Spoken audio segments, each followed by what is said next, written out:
It's just Jersey, man. We're a different breed.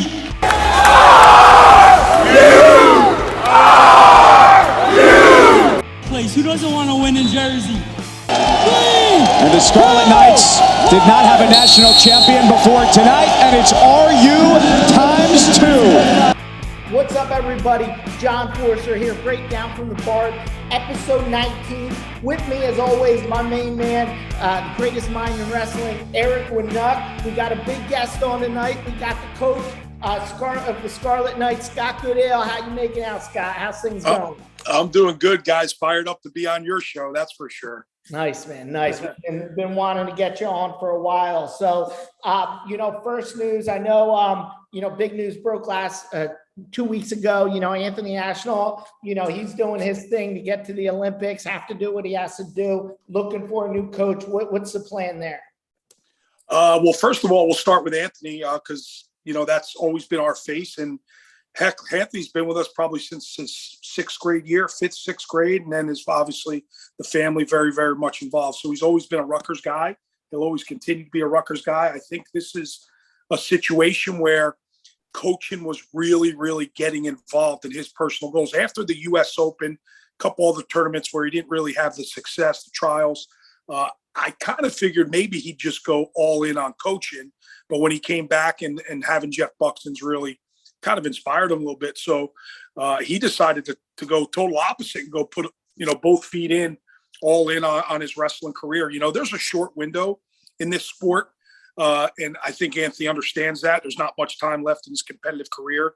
So he wanted to do everything possible. So when he came to me, probably middle of June, thinking this was the way to go, we're all about it. We're all for it, super supportive. And then a little bit shocked when he decided he was going to go in a different direction, not come back to the SKWC and kind of, get out there, put his name out there and see what RTCs were available. And he landed at the NYRTC with Kendall Cross and some other guys up there. So listen, there is absolutely no hard feelings with Anthony.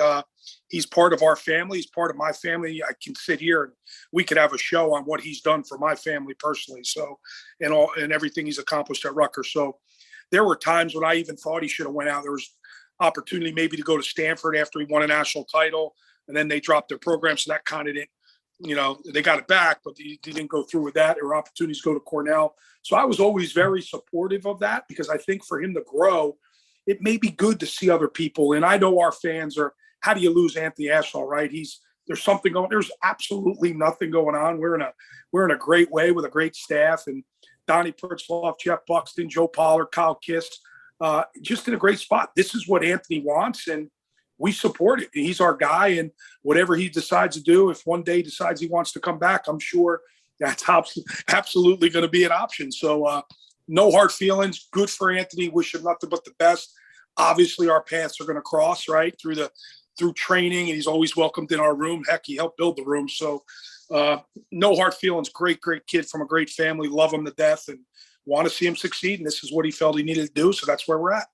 It's funny, Scott, because I think of Ashnault. You talked about being the Ashnault family. I mean, even go back to when Billy was in the program. I mean, I can't think of a time where you weren't connected with the Ashnault family in the program, maybe those first couple of years, and just the trajectory of the program with the Ashnault. So, yeah, it's almost like an end of an era.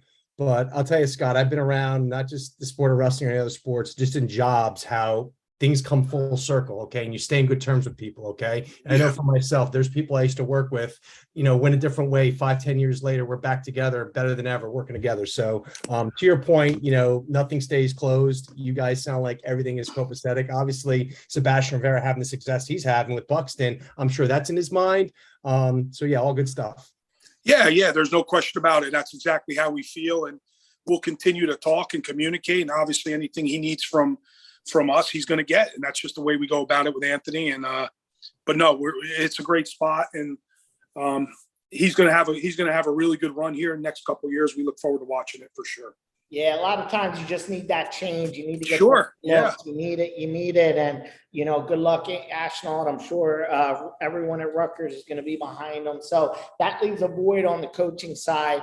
What's the plan there to fill that void? We're gonna hire, probably announced here maybe this evening, maybe first thing tomorrow morning we'll release it, but it's going to be Joe Pollard is going to jump ranks. And anybody who follows our program or anybody involved with New Jersey wrestling obviously knows who Joe is. And he's been my right-hand guy since day one. He's been with me 11 years now, and huge part of building this program, building our Scarlet Knight Wrestling Club, building our local sports club, where really almost half of the guys that have come through our program have trained with Joe at a really early age. So huge in New Jersey wrestling, just a great guy. And sometimes you just got to look right next door to you to find the next best thing. And Joe is the hardest worker I've ever been around. And we talk about this a lot, when with Anthony and dipping his feet into just nothing but wrestling and, where Donnie and I are at in our careers, there's not many people that wake up in this world and all they think about is how can we make Rutgers wrestling better? And Joe's one of those guys, and they're hard to find. And that says a lot. And that's the way he's woke up for 11 straight years. How can we make Rutgers wrestling better? He deserves this spot. He's put in a lot of time, grassroots efforts, and everything from fundraising to building relationships to training our guys, and our guys believe in him. So just really proud. I'm proud of Joe just to stick with it, right? He was a volunteer. We moved him to director of ops because we felt at the time that's what we needed to get guys in here. He's been there ever since. But at this point, he wanted to coach wrestling and really further his career, just like with what Anthony wanted to do from a competitive side. And we certainly didn't want to lose Joe. And it was tough. It was obviously an extensive interview process where we brought in some really, really good candidates. And for whatever reason, guys don't want to leave their situation or secure where they're at. Maybe they're an alum.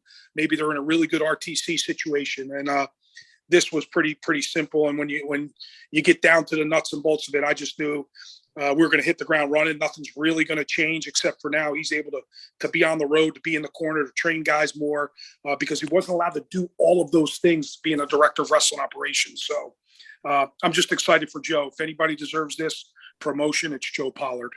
Yeah, no. And Coach, to that point, I think of with just this real quick, John. Time, he's been, showing, at all the events, he's there. He showed us around the facilities last year. I mean, Joe's top notch coach. I know you listen to these guys and they credit him for his success. So that's going to be a big notch for the program.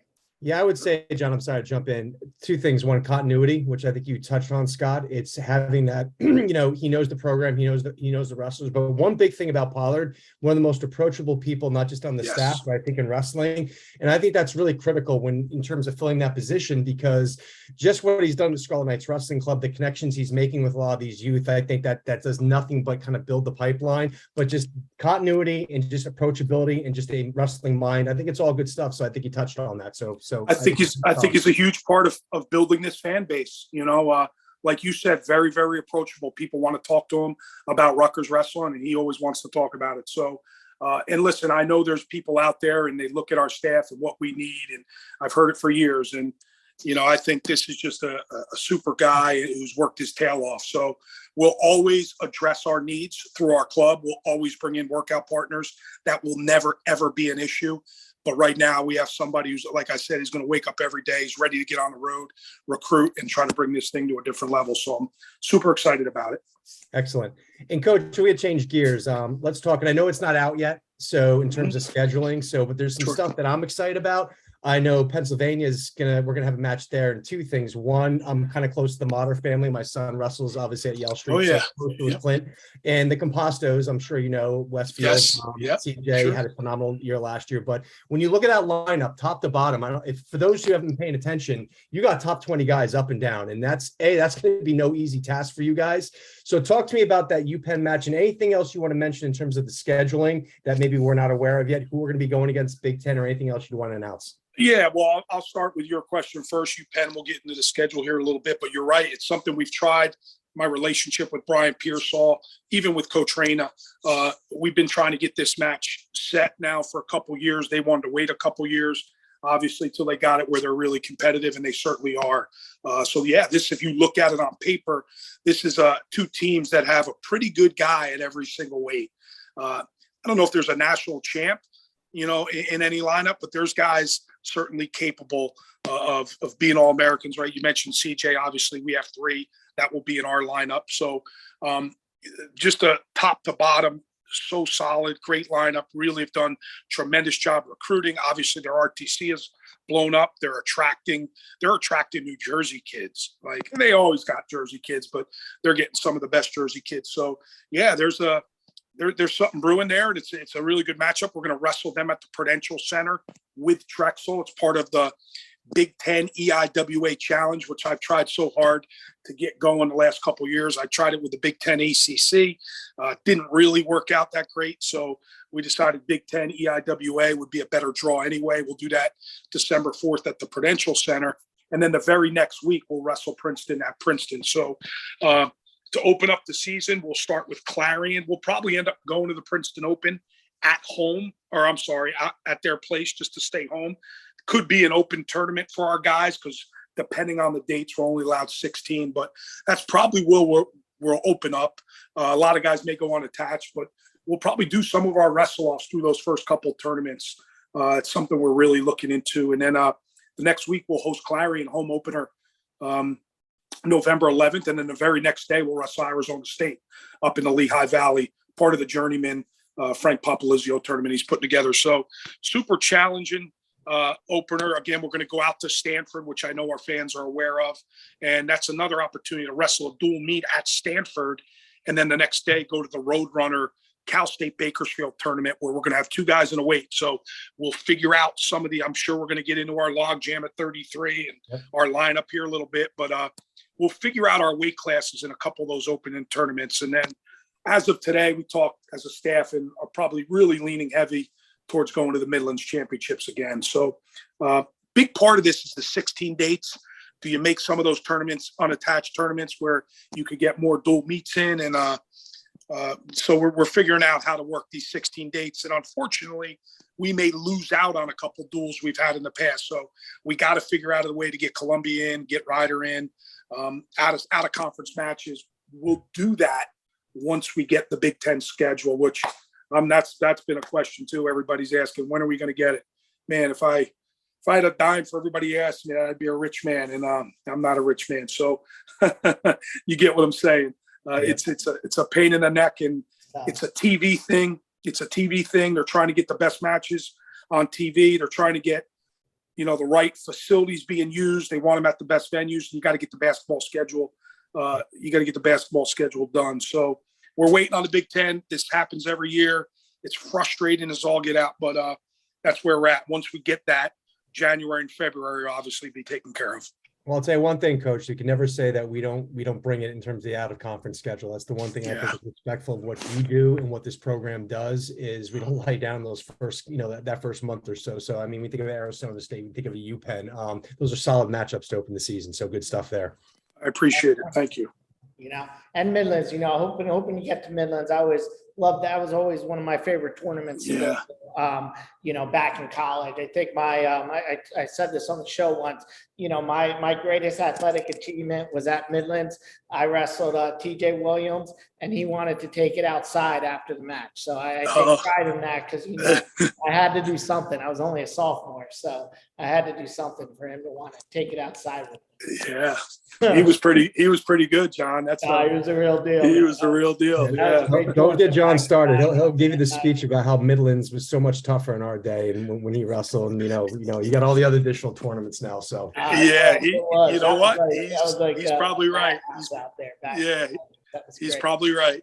Yep. Yeah. So kind of keeping with the scheduling, and just because when we talk about the home meets and how powerful those are, and obviously I sit mat side next to you, John's really close to the mat, and it's such an electric environment. And I'll transition a little bit. That's something John and I've been talking about, and there's been whispering, and that's the idea of bringing back kind of those dual championships or some sort of series or some facsimile. And so 2 things. One, I'd like you to kind of touch on that, kind of your feelings. And my question for you, Scott, is the program where it's come. Obviously, the meet environment is so powerful for Rutgers, and I know you take it serious. I know we take it serious. Well, you think where you've come to the fact that now you're actually you're a player in the national tournament now. Okay. We've talked about multiple All-Americans every year now. Okay. We've always have a dark horse to maybe go out there. I mean, Sebastian Rivera, we were talking about a national championship last year. Does that change your mindset in the sense that you've got guys on, and we got a couple of guys in the lineup right now that I think can make some serious pushes in March?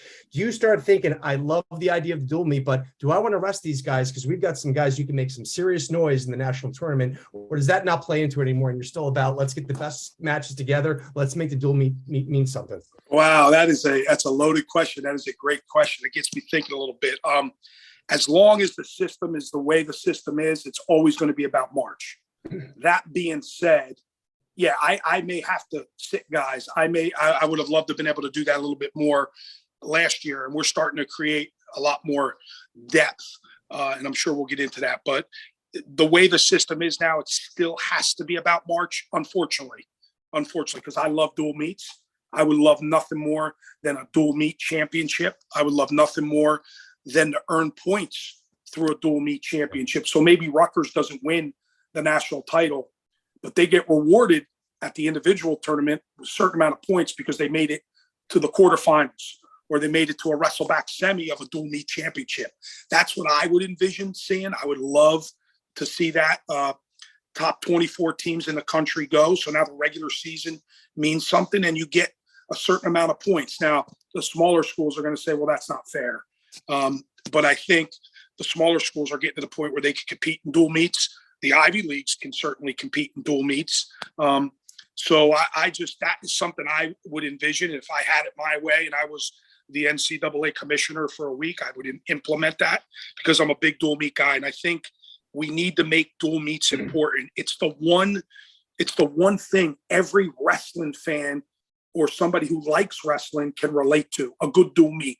Whether they grew up in high school watching it, it's an hour and a half long, it's 10 matches, you can relate to that. So there's nothing like a really, really exciting duel.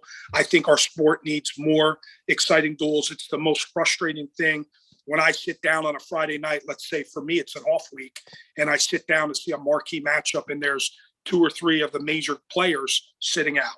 Yeah. Or major, so that's kind of frustrating to me. You don't want to, they got to matter. I would love for them to matter. I would love a dual meet championship, but going back to your question, the way it is right now, yeah, we need to be really smart. We got some guys that have been through it. Jackson Turley, John Paz, Sammy, all these guys have been through, even Sebastian, last year. These guys have been through it. So Seb was with us, with college wrestling for 5 years. It takes a toll. So to be able to sit these guys out and rest them for the Big Ten championships and the national tournament would be great. And that's where we're trying to get our program to. So until they change the system, we have to think about doing that. But here's the deal. We created this atmosphere at Jersey Mike's Arena. People show up there. They want to see a great dual meet. They don't want to see somebody like a Sebastian or an Ashnault or a Soriano sit out. They want to see their stars. So that weighs on me quite a bit. We've spent a lot of time trying to build this fan base, and it's an incredible, knowledgeable fan base that loves matches at Jersey Mike. So it's a long-winded question of giving you a couple different answers, but you kind of get the gist. Yeah, no, I get that. And I'll tell you what I think about it. High school wrestling shouldn't be more exciting for a dual meet. I remember the first time I was at Phillipsburg in the pit, and that it just changes your life when you're in a moment like that. I remember I wrestled with a guy like Dan Halsey who ended up taking 4th in the state, but the thought of him not wrestling or one of us not wrestling, I'm like, you got to be crazy. We got to do this. Okay. Just the atmosphere, everything. So I hear you. And there's a lot we can do. I know John mentioned the same thing you did. Okay. Whether it's giving points that if you go so far in the dual meets, you get extra in that championship, you get some points that get tacked on to the national tournament. Maybe my pie in the sky thing was, let's push this thing out in April. Okay. Let's separate ourselves from the NCAA basketball tournament, because I think we got a great tournament, Coach. But let's do it later in the year, and let's make that end of the year mean something in terms of the duel. So there's a lot of great ideas we can do with that. Go ahead, John. I think if they did it and did it right, it could be huge. I think crazy things happen in dual meet. You talk about the smaller schools. The smaller schools aren't going to compete in that national tournament in March, but they could maybe sneak into the tournament, and it would be a big deal. There could be a big upset in there just because people are out. It's a big swing with a pin. I mean, crazy things will happen, and that could just generate so much excitement. And just like you mentioned, you're building at Jersey Mike's, and we get like the 5th attendance, but other schools are doing it too. They're starting to build their sure. So you have this, around the country. I think people will come out. I think it would be pretty big. I think a lot of people would be watching it, on whatever, Big Ten Network, ESPN. I think it could be something really big. So I really hope that they try to do something for it down the road. Couldn't agree more. And just to go back to Eric's pushing it out to April is something the coaches, at the NWCA convention every year, it's something we're always talking about. Start your season at Midlands and then make everything count. And then all the way till the end of April, you're wrestling. And that would be great. That would be great. And then, the kickback to that, or the drawback, or the negative, I should say, is USA wrestling. When do we do our trials? When do we do our, but how many of those guys are affected, right? There's maybe 10 to 20 guys that really affect. The Yannis of the world. And so both cases have their arguments. I would love it to be a 1 semester sport. Yeah. So another thing changing in wrestling right now, these NIL deals. What's your take on that? I get the coffee. I get the Grand Coffee from Paz. That's good stuff. I get the T-shirts when we get them. So what are your thoughts on these NIL deals? Great question. All about it when it's the kids doing it. I don't think the coaches should be involved. I think what's happening now in college wrestling, coaches are getting involved, and it's the wild, wild west. The NCAA does not care. You can make deals. The rule states you should be able to, not really put anybody in touch, let the kids go out and do it. And that's not happening right now, unfortunately. It's coaches, you want this amount of money, we can get this for you if you come to our school, or we can get this amount. Kids will go into the portal and boom, somebody's offering $150,000 to come to their school. And that's not really the integrity of the rule. It's supposed to be businesses, and there's supposed to be something done, whether it's an Instagram post or a picture or a statement or something like that for that company. And our guys have done that right. We've done it that way. But now it's getting to the point where it's blowing up. And I think we probably all read Coach Shiano's press clippings last week, where it's not so much about, and I'm maybe quoting it wrong, but maybe it's not so much about the facility anymore, but it's like, listen, we need NIL money to compete.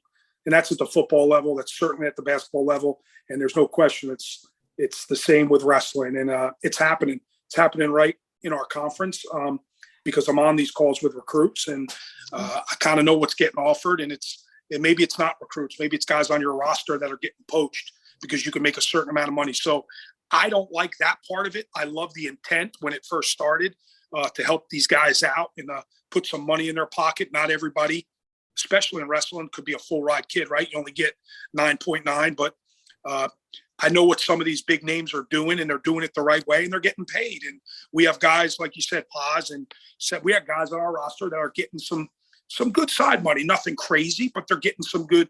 Our market, right? New Jersey and New York, people in our market, and they love wrestling. They want to be a part of somebody's career. So our guys are doing well, but should be the end of it from a coaching standpoint. Unfortunately, it's not going in that direction. It's going to get worse before it gets better. Yeah, it's been a pet peeve of mine because I think the intent of it was name, image, and likeness. And likeness, correct. You don't want the kid's, number on a video game. That's not fair to him. Okay, when it becomes free agency, and you talk about the money that's being thrown at. Everyone thinks about football, but you touched on it, Scott. There's, whether it's the Cliff Keens of the world, whoever, there's hundreds of thousands of dollars, if not more, being thrown at wrestlers. And I don't think the average person gets that, how much money is being generated in wrestling. And, you're like, wait, this went from, selling coffee and making a few $20 t-shirts to people getting some real serious money. They could put a deposit down on a house. Well, you don't have to go. Yeah. You don't have to go very far in our conference to see what teams were. I mean, and then listen, if they can do it, I don't think nobody's stopping it, and that's the way it is. I'm not saying anybody's doing anything wrong. I'm just saying some of the best guys are getting paid some good money to stay, and that's where it's going. And now it's trickled down to recruits, and I've sat in living rooms and what can you do for me? So that's the hardest part. It's the hardest part about coaching right now. It's the most frustrating part about coaching, because my thing is you should have to deliver, not deliver on a high school level. You should have to deliver at this level. But maybe that's not always the case. Maybe you have to do something to get certain kids. And I never wanted to go down that road, but that's the way it's going. So we got to play. We got to be a part of the game. All right, Coach. We're going to split this into 2 segments. We're going to do another show where we get into the lineup. I think Eric has one other question for you to end this one out, and then we'll get into the next episode. We'll get into the lineup and everything else for the season. So go ahead, Eric. Yeah, I wasn't sure if this was going to be off limits, Coach, but I want to ask you if you had one choice, okay? And this is going to be a tough one, okay? You can get another opportunity to coach a kid in a national final, okay, this year. Or you get to play around at the Masters, okay? And you can pair up with whoever you want. Oh, my God. All right, so I could have I could coach a guy in the national finals? Yep. Okay, here's what I'm going to do here, and this works both ways. I'm going to let Donnie, Pollard, and Kiss coach the guy in the national finals. I'll sit in the tunnel, and I'll play around at the Masters with I can't say Tiger. I love Phil, but he's not a popular choice right now. We don't want to cancel you, Scott. Come on, you gotta. Yeah, I know. Let me go with. I'll go with Rory. I like to play with him. Nice, good choice. Right. John had to wait. John, you had to slip him that question because that was such a good answer on the spot. That's why you're a head coach, and that's why you're doing that. We're doing this. I just want to keep everybody happy. Great show, guys.